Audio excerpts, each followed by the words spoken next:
of women. Ms. Babumian, may we have roll call, please? Commissioner Donnellian, Commissioner Garcevanyan, Present. Commissioner Peck, Commissioner Pillsbury, Here. Commissioner Tushchin, Here. Commissioner Walker, Here. Chair Devine. Here. Next item, please. At 1A is the report regarding the posting of the agenda. The agenda for the July 12, 2010 meeting was posted on the bulletin board outside of City Hall on or before July 9, 2010. Thank you. Next item. At presentations, number 2, we have the National Alliance on Mental Illness of Glendale, also known as NAMI Glendale. And from the organization, we have Ms. Jonay Shady to give us more information about NAMI.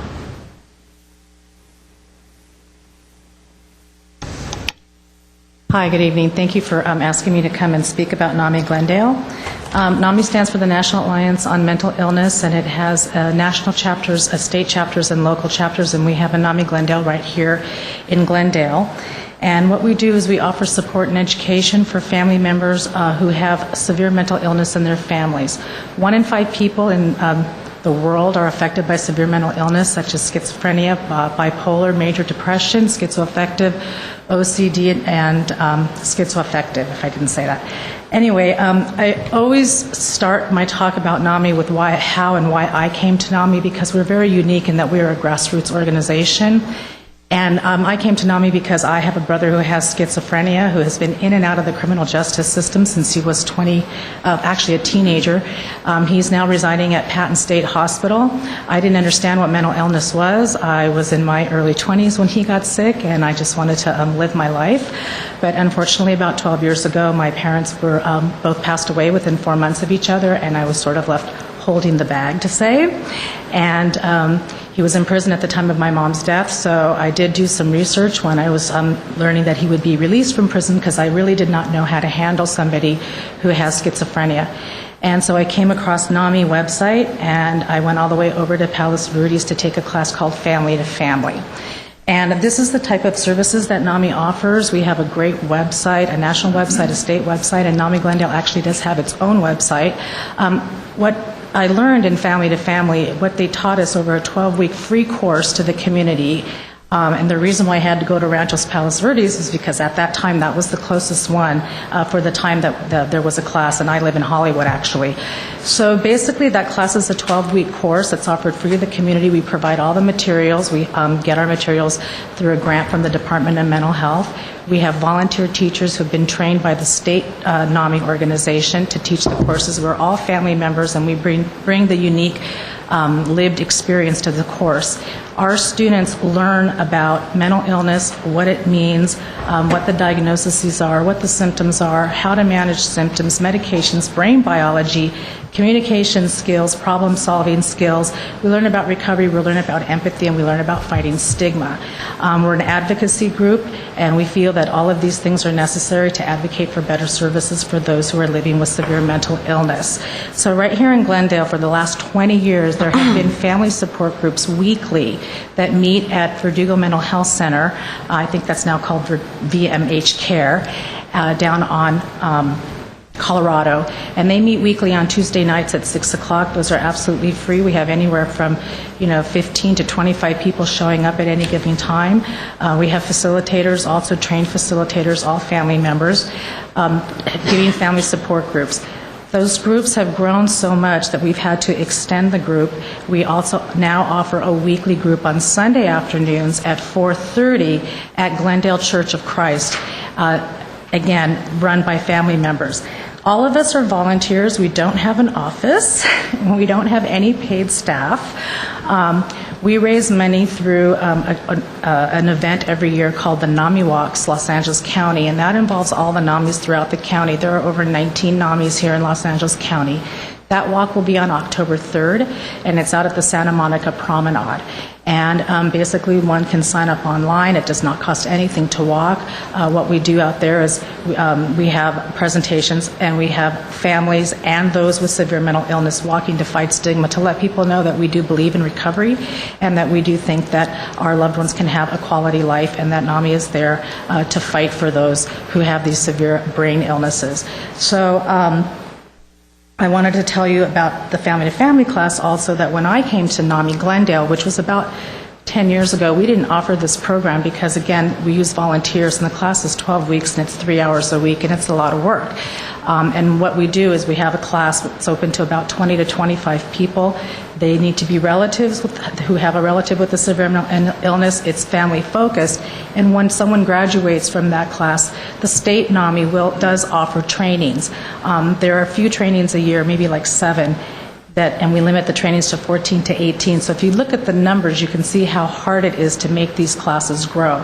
But luckily for us in Glendale, we did manage to grow that program, and we went from having like one class maybe every other year to this year we are now on our 3rd class, and we do plan to offer a 4th class this year. We also have classes in Spanish. We have teachers trained in Spanish, and we have support groups run in Spanish, which runs twice monthly at Verdugo Mental Health Care. And currently, there is a class, a family-to-family class at Glendale Adventist Hospital. I think you were given a recent newsletter, and there's an article there that I wrote about graduating from our last class, the family-to-family class, a class in which I am also a teacher. And we've been very lucky because the Glendale News Press has been printing these for us when we have classes. But the irony is if 1 in 5 people are affected by severe mental illness, you would think that we would have hundreds of people coming every week to get these resources. And I think that people just don't know that we're here. So I'm here today to let you know that we are here. We do have some barriers that we encounter, and one of them is space, and the other one is volunteers. And I know that today one of the things we're talking about is volunteerism. And some of the things that we actually need help in are things like outreach, things like writing stories. If families have this in their family and they're afraid to talk about it, we encourage them to talk about it, to come to our support groups and talk about the good things and talk about the bad things and how they have been able to overcome some of the issues that occur when you're living with severe mental illness. The newsletter that you have in front of you is written 100% by members. So all of those writings in there are by members. We hardly ever reprint somebody else's article, and we're pretty unique in that in Los Angeles because a lot of the other affiliates take things from other sources, but ours is written by family members or those living with mental illness. So we are also looking for people to read some of the new literature that comes out, maybe write some reviews and write some opinions so that we can put these into our newsletter. We're looking for people to find resources. When we have a family-to-family class, we get a book about this big of materials, and there are 12 weeks worth of materials. They need to be separated so that we can give them out weekly. I mean, it's sort of little tedious jobs, but there are little jobs that can be done. But I think our biggest thing is outreach. How do we reach the people when we get our flyers? We don't have the manpower to go out and post these flyers. We don't have the manpower to pass out these brochures. There's a handful of us that attend a lot of mental health events, and so we're able to give out our literature. We do have a lot of printed literature available, so we need some help in that regard with helping us get the word out. And of course, if family members come and take our class, we would love them to also get trained to be teachers, and we would love them to be trained as facilitators. And one more thing that we do offer is once a month at our support group on Tuesdays, we do have a speaker, anywhere from a psychiatrist can come in. Dr. Kapelowitz has come to our meetings, and he will answer questions about medications.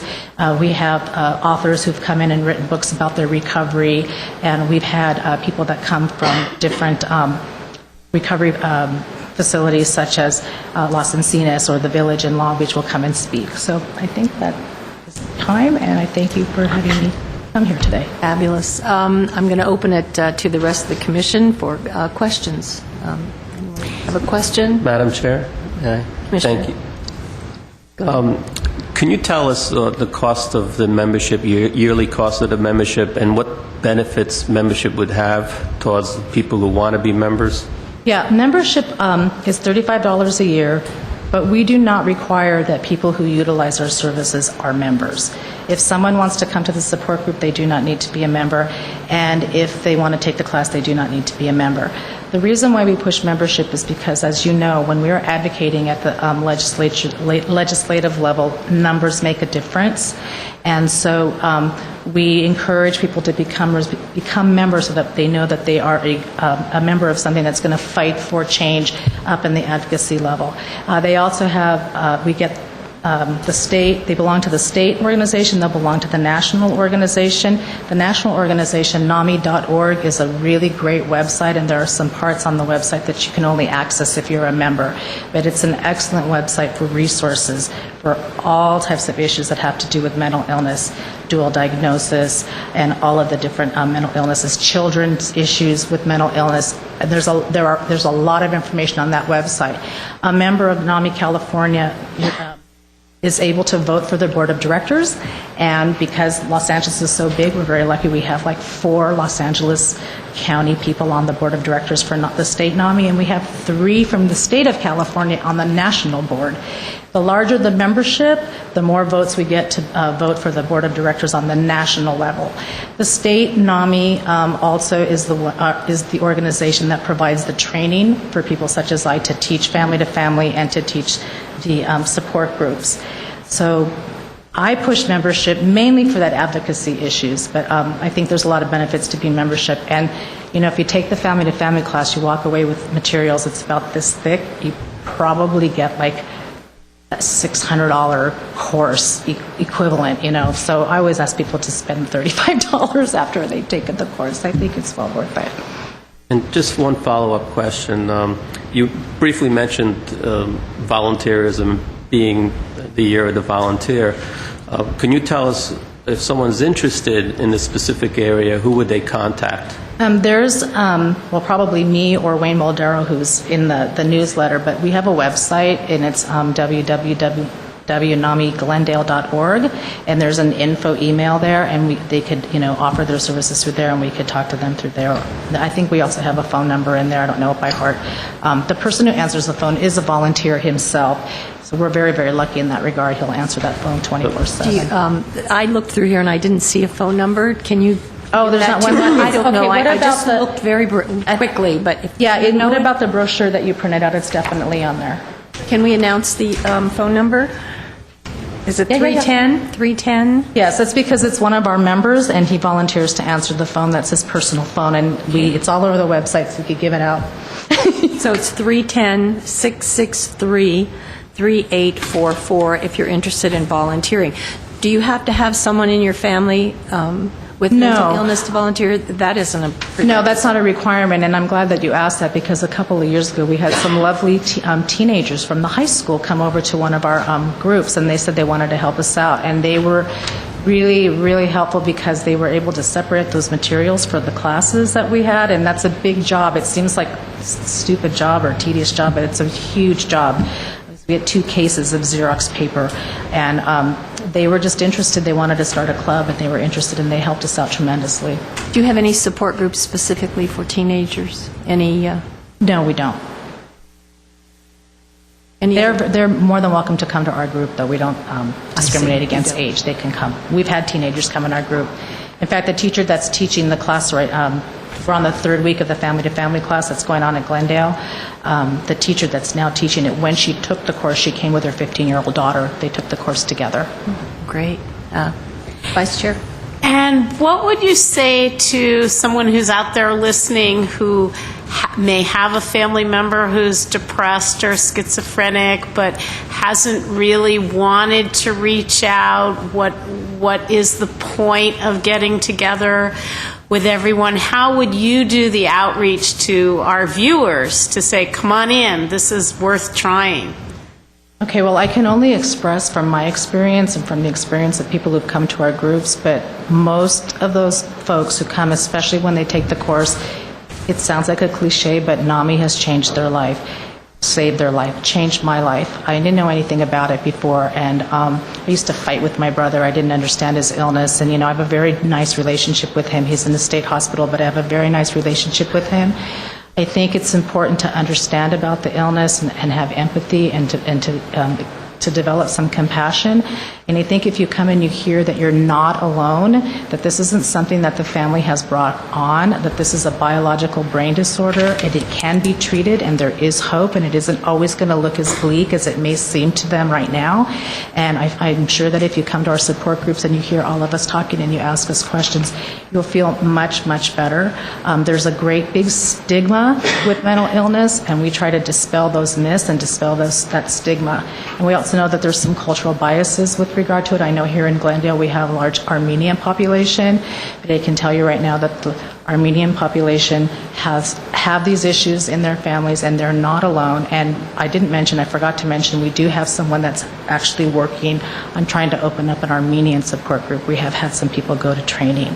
And so we're also looking for folks to help us reach out to that community. Any other commissioners? Questions? Commissioner Walker? Yeah, I know you mentioned membership as one of your sources for funding. What are your other sources of funding? Do you get governmental grants? Not here in Glendale, we don't. We rely 100% on donations. We do often get donations when someone finishes a course. And on the NAMI Walks, how the NAMI Walks works is it's a county event, and all of the affiliates participate. We have a walk manager who coordinates all of the affiliates, and each affiliate has representatives, and those representatives bring the news to us, and we form teams, walk teams, and we raise funding through the walk teams. NAMI Glendale last year, I believe, raised over $12,000, and after everything is paid for, after the walk is paid for, NAMI Glendale receives a portion of that $12,000, and I think it was about 60% of that last year, and the year before it might have been 70%.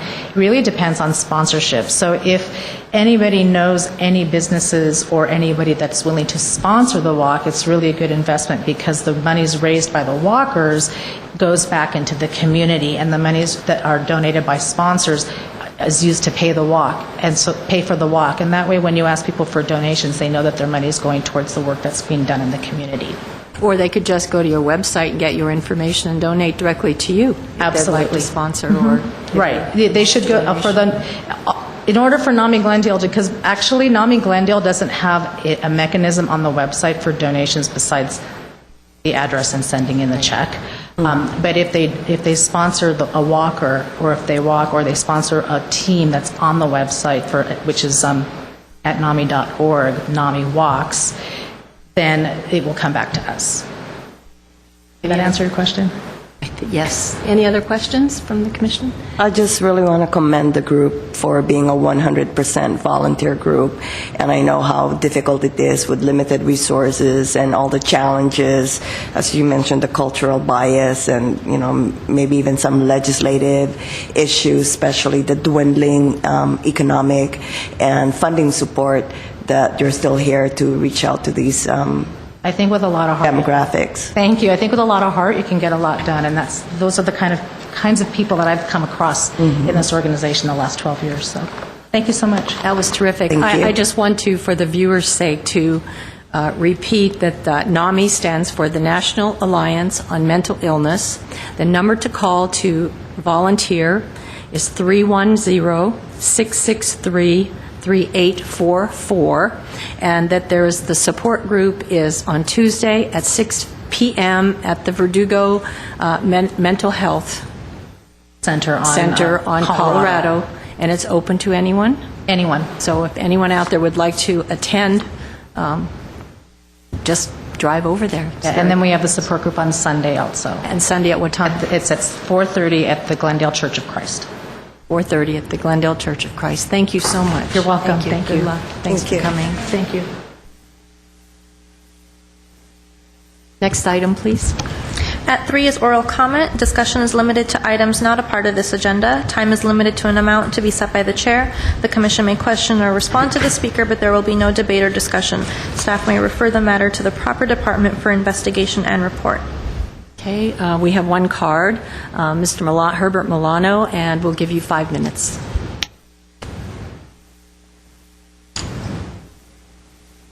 Thank you very much, Chair Devine, members of the Commission, city staff. My name is Herbert Milano. Every once in a while, I've come before you throughout the years to promote for this Commission to obtain information formal information from the city of Glendale concerning the social state of the city, particularly in regards to youth and families at risk. Now, most of you, if I recall correctly, have been very much promoting the information in which you could use to promote either the awareness or the intercession with regard to women who have violence at home. If you recall or listen to the news today, the major shootout at that fiber optic place was a domestic violence issue. And I am a landlord, and I know of issues that have occurred in my building as well concerning domestic violence. So I know it's a real issue here in Glendale. But here's the problem. The problem is that we don't have information on the social state of the city. Think about it. Most people don't even look at the city finances. If I were to ask you what the total city budget is, I'll be lucky if I can get one of you to tell me what that number is. It's over $800 million. The city budget today this year is $400 million more per year than it was 10 years ago. And you ask yourself, where is that money going? Well, I tell you where it is not going. It is not going to augment and support the information we need to address the social issues. And that's why I come to speak at all of these meetings, because it is one of the things that this city lacks that other cities do. The city of Pasadena funds permanent staff that on a yearly basis provide the social state of the city concerning youth and families at risk and education and so forth. The city of Santa Monica does the same thing. And I've been trying to promote for this city to fund on a regular basis the kind of report that can tell you information concerning income availability. And you know very well that when families' incomes go down, domestic violence goes up. When the husband winds up unemployed, domestic violence goes up. And it is not just the domestic violence with regard to the woman, it is also impacting the children and the youth and the kids who are at risk. We have one zip code, 91205, where the median family income is $30,000. That's the median. Half of the families earn below that. Yet most people are unaware of that particular situation. You know, I have become a critic of the city council because so often when they run for office, they talk to me in person, they tell me how much interested they're looking at the very same issues that I'm passionate about. And the issues about giving an equal opportunity to all of these areas that we don't get to see, the social areas having to do with youth and families at risk. And yet finally, after 2 years of cajoling, we're getting the city to come out with a report on July the 27th on the quality of life indicators. I'm coming before you so that this commission could promote that idea that the information concerning domestic violence, the number of police reports, a way of evaluating families at risk, youth at risk, income situations, that overall, all of these social issues be done on a formal basis, year in and year out, and that they be funded. If you were to look at what has occurred in this city with regard to the funding for the police and fire departments, you would be shocked. And if you were to look at how much the pension costs are a burden to this city, you'll be doubly shocked. And yet, when we come as stakeholders to promote something as simple and basic as give us a yearly report on the social state of the city, they won't fund it. Other cities such as Irvine provide upwards of $2 million a year to support all of these organizations that need sustainability, the social organizations that are providing the support through volunteers. We don't do that. This city does not do that. We spend less than 1% of our income on youth. And this is one of the things that I think one commission that is interested in the social issues should promote, and I'm hoping that you do that. That formalize it, put it on the agenda, so that someone knows at the City Council that there is at least one commission geared towards looking for that kind of information on a regular basis. Thank you very much. Thank you. Mr. Milano, I encourage you, thank you for coming tonight, but I encourage you to either stay or if you're leaving to go home and watch the remainder of the meeting, because item 2A, action items on our agenda, is a domestic violence task force that the Commission is going to be involved with. We have already been involved, but we're going to get more consensus tonight. And one of the issues that we have been working on is that exact report to get to this coalition, and that we were told it was coming out at the end of July, and so we are going to be acting and reacting on that report. So we look forward to that, and we hope that we can make a difference in this community in that way as well. Next item, please. At 4, consent items A is the approval of the minutes of the regular commission meeting held on May 10th, 2010. Are there any corrections or additions to the minutes? Okay, do I have a motion that they be accepted as presented? I'll move it. I'll second it then. Vice Chair Pillsbury. All right. Is there a consensus? Unanimous? Yes. And let's put into the minutes that ex officio Peck is here. Okay. Next item, please. And 5, business agenda A action items. Number 1 is the Commission on the Status of Women's Master Calendar of Events for 2010. And at A is a motion to provide direction regarding the calendar. Okay. Do you have any report on this calendar? It's just Just our recurring monthly calendar, Chair Devine, and Okay. if there's any corrections or anything that needs to be added, we can do that at this time. I just want to highlight some important events coming up in July. We have our Camp Rosie Session 1 starting on the 22nd for all the teen girls in the community that would like to attend. And then we have another one on August the 12th for 3 weeks they're going to be from 12:30 to 5 p.m. this year. And I just want to mention to the Commission that if you can stop by Edison Elementary during that time period, you really should make an effort, because it's fabulous to see this class that we offer to the girls. Ms. Baboumian? I'm sorry, Chair Devine, the first session is currently in session, will be ending on the 22nd, and the second session starts on the 26th of July. So this is wrong? It's already started. Session 1. Session 1. Session 1 has already started. It's 6th through the 22nd under July. Oh, good. How many do we have in it? We have about 30. 30, good. Okay. And the second session in August? Starts on the 26th. It goes through the 31st of July, and then you can see it moves into almost the first 2 weeks of August. It was just the way the months are set up. The sessions got split over July and August. I don't know how I missed that, because usually I love to be there on the first day because I love to see the change in the girls. It's so exciting. Okay, well, I'll have to get down there, take my own advice. Okay, the other, don't forget that October is Domestic Violence Awareness Month, and I want to encourage Commissioner Tosjen to come up with his brilliant ideas for that month. And I also noticed in December we have Homeless Connect Day. And during this month, I come across some of the employees and people at Path Achieve, and they are looking for volunteers to provide breakfast at Path Achieve. So if there's anyone out there that would be interested in doing breakfast one morning at Path Achieve, that's a brilliant way of volunteering in our community. So do I have a motion to accept the calendar as presented? I'll move. Second? A second. And do we have consensus? Mm-hmm. Okay, next item, please. At 2 is consideration and discussion of the Domestic Violence Task Force of Glendale. At A is a motion providing direction regarding joining the Domestic Violence Task Force, and at B is a motion to select a representative and an alternate for the Domestic Violence Task Force. Would you like a brief report, Chair Devine? Please.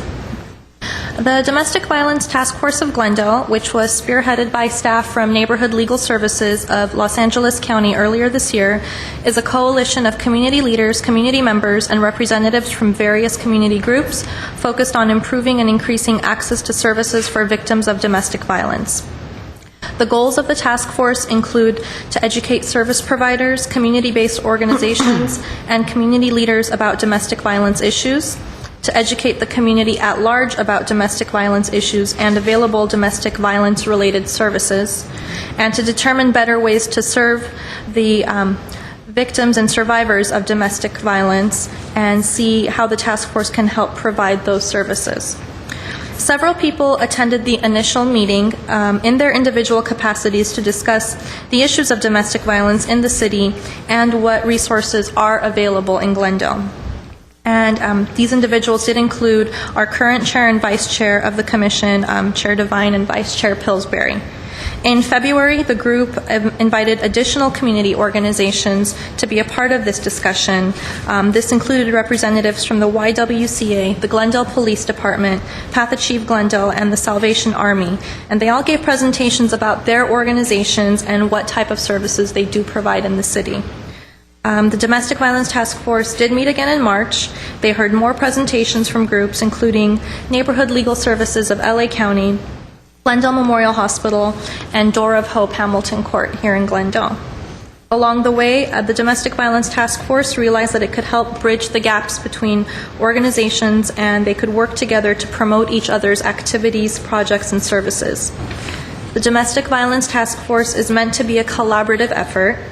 It hopes to bring representatives of various organizations together to discuss strategies, assist each other in various efforts, and bring attention to domestic violence-related issues. The task force will not engage in any active fundraising, but it will be able to connect funders with those in need. So there is no fiscal impact to joining the Domestic Violence Task Force. Already, there have been members of the group who have pointed out various funding opportunities that may be available to other members of the task force. And additionally, by promoting each other's events, the task force can play a role in helping fundraise for other member organizations as well. The group meets once a month at Neighborhood Legal Services of Los Angeles County Office, which is located at 1104 East Chevy Chase Drive here in Glendale. In the beginning, the meetings were held in the evenings, but they've been moved to lunchtime meetings to accommodate working schedules. And at this time, staff respectfully recommends that the Commission provide direction regarding the Commission's participation on a formal basis in the Domestic Violence Task Force of Glendale. And if the Commission is interested in formally joining the task force, who would represent the Commission at these meetings, along with an alternate as well. Thank you. Thank you. Vice Chair Pillsbury is a clinical social worker, and she's been representing the Commission quite beautifully at the meetings. And I invite you to make some comments, if you would, about the task force, and then we'll take a vote on our participation.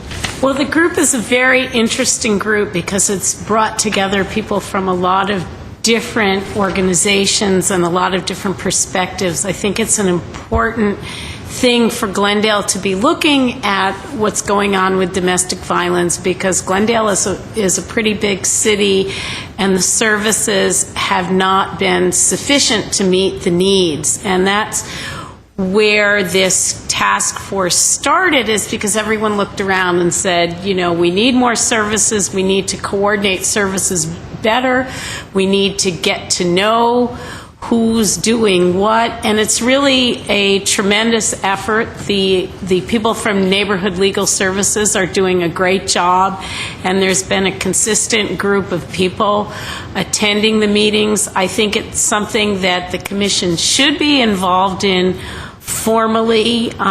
Various city council people have shown up for the meetings, and there's been some other city presence at the meetings, so we would not be alone on the government side of things. It is an informal group, so there would not be a structured mandate except to bring ideas to the group and bring ideas from the group back to the Commission, because there may be some things that the Commission could help facilitate. And I believe that Chair Devine has had some ideas already in ways that the Commission could interface effectively with the task force. So I think it's a really worthwhile effort. I already attend the meetings in my clinical capacity, and I'm happy to continue attending and attend them in both capacities. Okay. Thank you, that was very, very well said. This is an attempt to search out the needs of our community and to help the support groups to work together to provide more and better services to the community. So we have two items that we need to take care of. Number one, is the commission, we will take a vote on this, would the commission like to be involved in this coalition, be a part of it, and lend our names to the literature that goes out and, of course, participate in the meetings? Do I have a motion to that effect? I'll move. Commissioner Tostian, and, all right, we have a second. Let's take an oral vote on this one, please. Commissioner Garcevanyan? Yes. Commissioner Pillsbury? Yes. Commissioner Tostian? Yes. Commissioner Walker? Yes. Chair Devine? Yes. Then the second item would be to ask for volunteers to represent the commission at the meetings. This does not mean that any of us can't go to the meetings. It's just that we'll have specific representatives that will be there at the meetings. So do I have a volunteer? Vice Chair Pillsbury? I'm happy to volunteer because I'm going to the meetings anyway. Right. Yes, and I think you're very well prepared for the subject matter, so I think that would be great. And a second? Yes, I'll also, Alternate? as an alternate. Commissioner Tostian is our alternate, and that would be great. Thank you.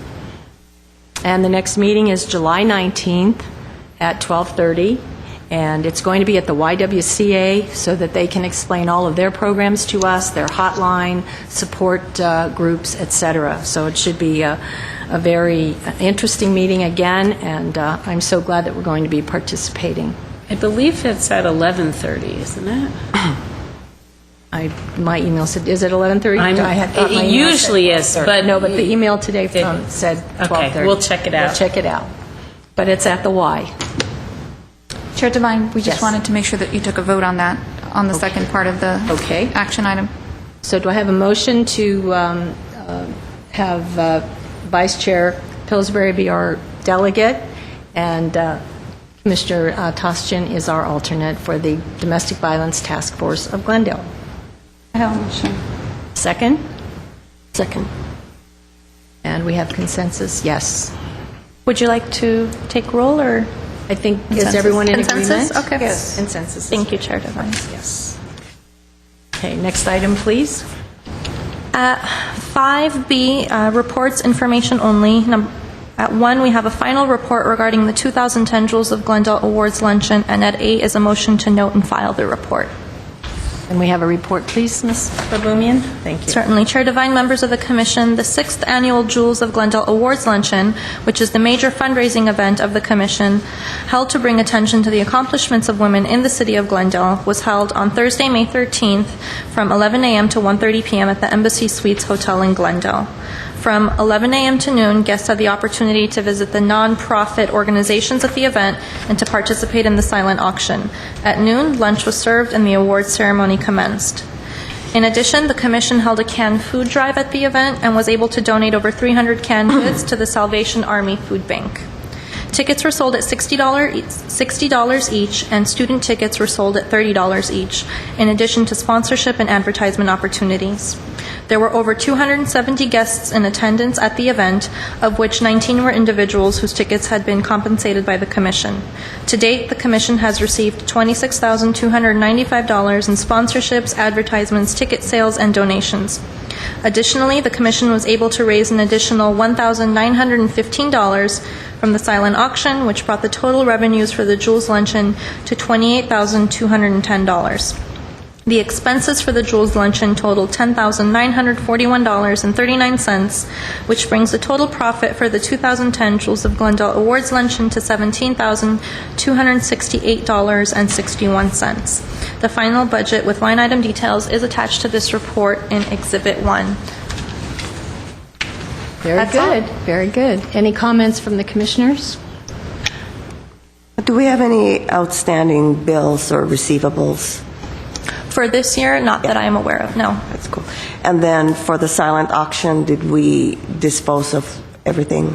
Everything was auctioned off. Everything met at least the minimum bid. So we don't have any leftover items, as we did last year, that we would need to make any further decisions on, thankfully. Great. And have we updated our website to include like information about the awardees and things like that? We don't have any information up about the awardees. To my knowledge, I don't know if we've had information about the awardees in the past, and that's something we can definitely explore if the commission is interested in that. I think last year, in the years past, what we've done is had pictures, photos put on the of the website. event. And not a write-up on every awardee, et cetera. It was just simply pictures, and you can keep it, to that, I think, is Or do we have even any information about who the awardees are Yeah, we can definitely. on the website? I think that will be really good, like for the rest of the year, so that people can see who we honored.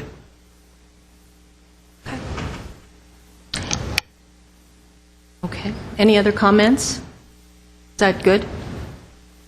So you'll work on that? Okay.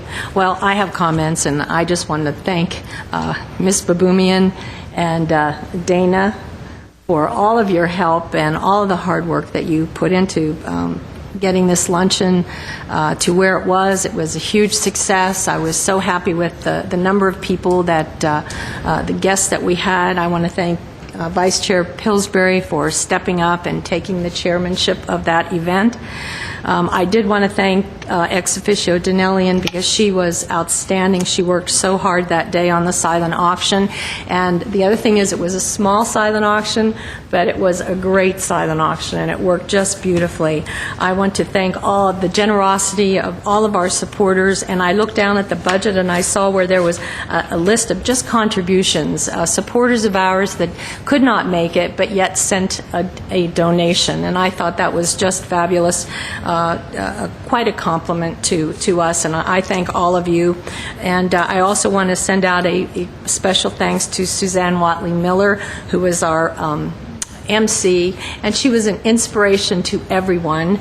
And it was her first time at being an MC, and she did a fabulous job. And so I want to make sure that that kudos go out to her too. And I thank all the commissioners for your help.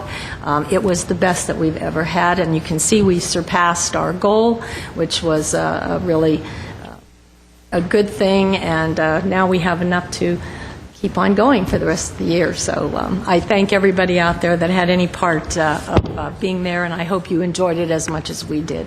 One more thing, Vice Chair? just for the record, it was Chair Devine who worked tirelessly, particularly on the silent auction and on reaching out to the community and the sponsorships, and has really done a terrific job in the community interface, which is the core of the commission. So Thank you. it was a great event. Thank you. Next item. That's the final item on Okay, we have there. staff And commission comments. Chair Devine, just Yes. before we move on from this item, even though we've got it listed under reports only, we do have a motion that says motion to note and file. We probably okay. did not place that in the proper place in the agenda, but I do believe that it provides the public enough opportunity to comment and speak on the item. So I think at this point, a recommendation would be that you, if you want to entertain a motion to note and file, that you do that. Do I have a motion to note and file this report? So move. Vice Chair? Second? A second. Bonian? Thank you. And we have consensus? Next item? my apologies for that. At 6, we have commission and staff comments. Okay, so shall we start with Commissioner Garcilani? I would like to say thank you to everybody that helped us with the luncheon, and it was a great success. And it was my first time, and I enjoyed it very much. That's it. Vice Chair Pillsbury? I wanted to thank our speaker from NAMI, and I want to encourage all of you out in the audience to call NAMI if you have a family member with mental health issues, if you would like to volunteer. It's a great organization, and it's a real asset to our community. So thank you for coming. Mr. Tostian? Yes, thank you. This was also my first luncheon, and I was really impressed. I think everything went really smoothly. I think everybody enjoyed themselves. It was a great success, and I think we need to thank, and I think you already thanked both the chair of the event and the chair of this commission. And I also like to personally thank Ms. Babunian because I think she played a great role. Thank you, Ms. Babunian. Mr. Walker? Yes, I just want to congratulate the Seroptimist for putting together that body and soul reading play. It was at the Glendale College Auditorium, and I think it's a wonderful opportunity to put the spotlight on human trafficking and the things that we can do regarding that issue. Also, an invitation to everyone to participate in the All Asian American Chamber of Commerce Golf Tournament and Gala Night. That will be on July 31st at the Robinson's Golf Course, Santa Clarita. The cocktail reception is at 6 o'clock, dinner 7 o'clock p.m.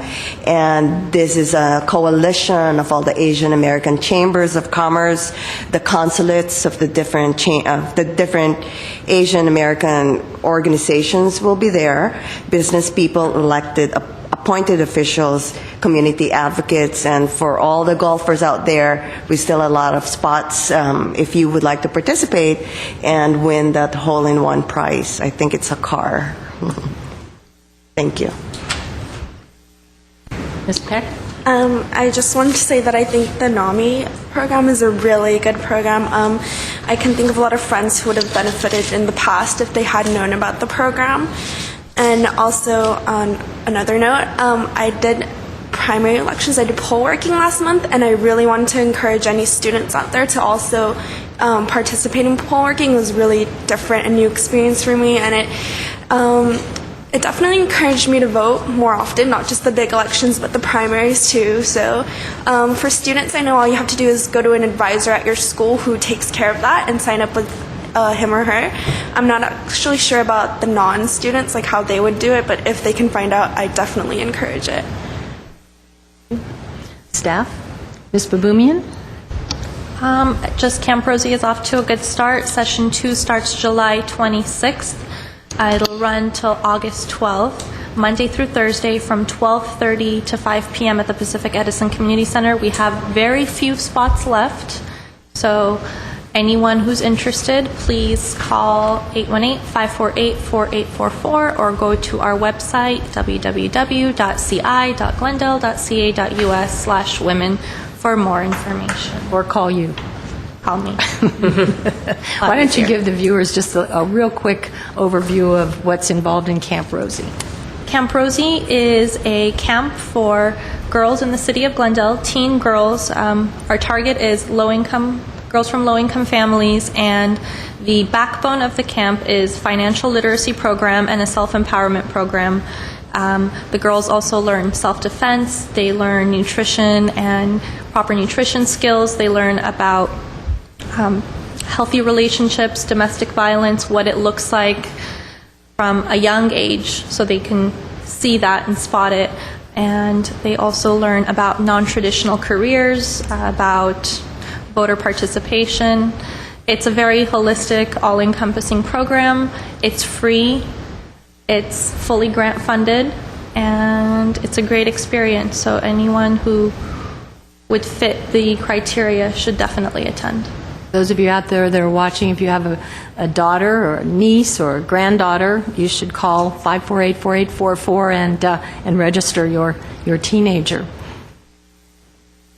That's it? That's it. Okay. As the alternate for the ACCW, that's the Association of California Commissions on Women, I attended the quarterly meeting in Manhattan Beach on June 26th. There were 12 of us there, including 8 commissioners and 4 staff administrators. They came from all over: San Luis Obispo, Marin County, Ventura, Santa Clara, Pasadena, Los Angeles, and Glendale. And one bit of good news as I think most of us knew, LA City had gotten rid of, or their commission was defunct. Well, they have brought it back. So it has new life, and they're getting themselves organized and will be up and running as soon as possible. So that was the good news. The major item on the agenda was the election of new president. Charlotte Lesser from Los Angeles County had been the president for the last 2 years, and now Paula, she spells her name with 2 L's, Uferhide from San Luis Obispo is the new president, and I was elected to co-chair the Southern California outreach program for those commissions that are in this area but are not members. There are 30 commissions in the state of California. 15 of them are members. So we have 15 that we want to try to get back into the fold, and so I'll be working on the Southern California section. On the legislative update on women's issues such as health care, the staff administrator for the State Commission, Mary Weiberg, informed us that they are still kind of arguing and going through the business angle at the state level. So they're trying to get a handle on how they're going to handle these health issues. And so until they really come out with their programs and how they are going to pay for whatever programs they have, the ACCW will not step forward until we know what the actual results are. The most important reason to go to these ACCW meetings is to meet the fabulous commissioners that are in attendance and to share ideas. And so I brought back a few ideas that I hope perhaps this commission, I'll take it before the Planning Program Committee, and we'll see if perhaps we can come up with another new program. I'm proud to say that Redding, California, is going to establish a commission, and the State Commission has recommended that Glendale be the template for their commission. So they're going to be contacting us, and we're going to be giving them information on how to form a commission, and give them examples of our strategic plan so that they can use that in forming their commission. So I think that's a real compliment to this group, and I thought that was a feather in our cap. The State Commission is really valuable because it gives us an opportunity to see what other commissions are doing in the state. I encourage my fellow commissioners that whenever these meetings come up, even if you're not a delegate, if one of the delegates can't go, perhaps you would like to take our spot, because it's really interesting to share ideas and to hear what's going on in the state. So, and to keep the communication open. We haven't had a meeting for 2 months, so I have a couple of other items to mention. I was honored to go to the dedication of Habitat for Humanity Kenwood project on June 5th. Now, I had a special tie to that particular project because there were 11 homes in this build, and there was one that was a women's build. $100,000 was raised by a women's team. It was the only team out of 11 that raised the complete $100,000 for their home. This commission had fundraisers, and we donated money to that build.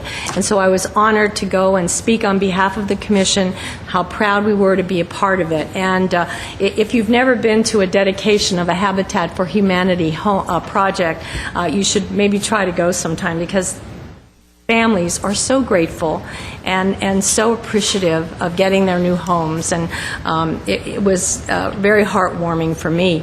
And on the volunteer side of this, right now Glendale is preparing for a Geneva build, and this is going to be 5 houses, and they're trying to raise funds. So if any of you would like to volunteer for Habitat for Humanity, please give us a call, and we'll give you the numbers to call so that you can help to raise funds for Habitat for Humanity, the Geneva project.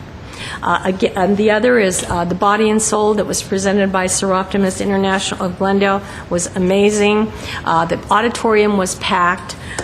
It was powerful, it was disturbing, and it was exhilarating. How young people can be in such a bad state of mind that they run away from home, go to the streets, and get involved with sexual work, as they called it. And it was a message to everybody in the audience to be aware of all of the young people around you, and if you see them in trouble, don't be afraid to ask if they need help, and try to get them help. But congratulations to Seroptimist. It was fabulous. It was a wonderful event. I was so proud. And last of all, we talk about volunteering, and we don't have to only volunteer for women's projects. We can volunteer for mental health, and we can also volunteer for the beautification of our community. And I just want to let everyone know that on July 29th, Glendale Clean and Beautiful is having their summer night on the plaza. And this is their way of funding all of their community beautification projects. So if you're interested in tickets, there's food, a lot of restaurants come, and you get a taste of the different restaurants. There's a large silent auction. It's out on the plaza. It's an absolutely glorious evening with music and nice people. You can contact Sandra Rodriguez, 548-2877. I think it's like $15 or $20. It isn't a whole lot of money, but it's a whole lot of fun. So support Glendale Clean and Beautiful if you would, please, and find a place to volunteer in this city. There are so many people that need our help, and I'm sure that the churches, the schools, and community projects. So with that, I close, and can I have a motion for adjournment? Move to adjourn. Second? Second. This meeting is adjourned at 7:35.